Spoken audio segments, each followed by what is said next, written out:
টলিউডের খবর পেতে চান সাবস্ক্রাইব করুন টলি সিক্রেট আর পেয়ে যান আপনার পছন্দের তারকার লেটেস্ট আপডেট। এই জগৎটা আমার কাছে একদম নতুন, ইউ টার্ন আমার ক্যারিয়ারে।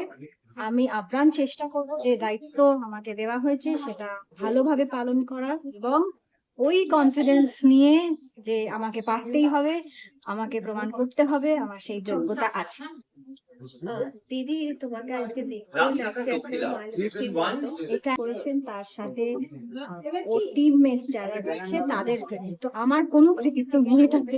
আচ্ছা দিদি, যখন তুমি এই অফারটা পেয়েছিলে তখন তোমার একটু শেয়ারিং যদি একটু করো, যখন তুমি অফারটা পেয়েছিলে তখন তোমার একটা position. To be precisely honest, যখন আমার কাছে যে এই অফারটা এসেছিল আমি প্রথমে বুঝতে পারিনি, না জেনেই অফিসে গেছিলাম ক্যাপ্টেনের শুভঙ্কর দা।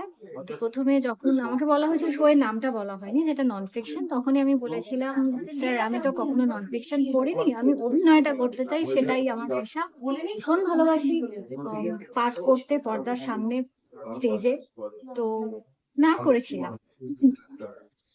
তারপর একদিন জানতে পারলাম যে সুদীপ্তাদি শোটা কন্টিনিউ করতে পারবেন না নিজের ব্যক্তিগত কাজের জন্য। তো তখন আমি দর্শনাকে একবার ফোন করি যে দর্শনা, এটা কি তুমি লাখ টাকা লক্ষ্মী লাভের জন্য বলেছিলে? তাহলে আমি অডিশন দিতে চাই, কারণ এই শোটা আমি নিজে খুব ফলো করতাম because of the unique concept. আমার বারবার মনে হয়েছিল এমন একটা কনসেপ্ট আগে কখনো হয়নি, আর মানুষের ভালো করা, মানুষের সেবা করা, এটা যদি কেউ টেলিভিশনে করতে পারে, টেলিভিশনের মাধ্যমে, এর থেকে ভালো কিছু হতেই পারে না।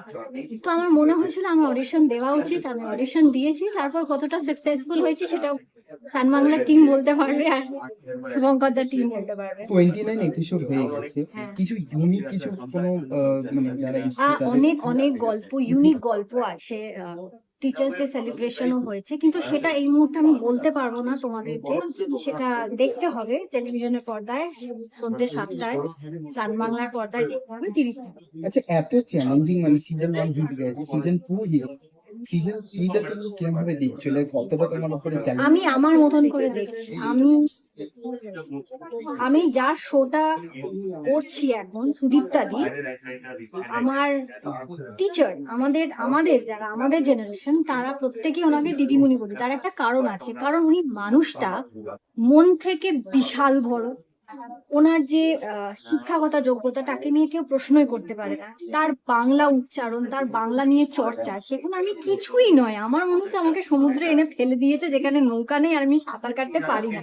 তো এই কারণে আমার কাছে খুব চ্যালেঞ্জিং। বাট আমি এটাও জানি যে কোনোদিন আমি ফোন করে যদি সুদীপ্তাদিকে বলি যে সুদীপ্তাদি আমি না বুঝতে পারছি না কি বলবো, 110% শিওর, যেটা যদি মাঝরাত্রিরও ফোন কলটা যায় তখন সুদীপ্তাদি বলবে শোন এইভাবে কাজটা, এই গাইডেন্সটা আমি সবসময় ওনার কাছে পাবো, এটা আমার বিশ্বাস। না, দুজনেই তো, আমি তো নিঃশ্বাস ফেলার সময় পাই না, সুদীপ্তাদি নিজের ক্লাস নিয়ে ব্যস্ত হচ্ছেন, তো ওই জন্য আমি ফোন করে ডিস্টার্ব করি না। কিন্তু সুদীপ্তাদিও জানে যে একদিন না একদিন ফোন কলটা যাবে, যে আজকে না মনটা খুব খারাপ। তোমার মন খারাপ হলে তুমি কি করতে, এটা উনি জানেন। এটা আমাদের নিজেদের মানে শিল্পীদের একটা bonding. Thank you. Thank you.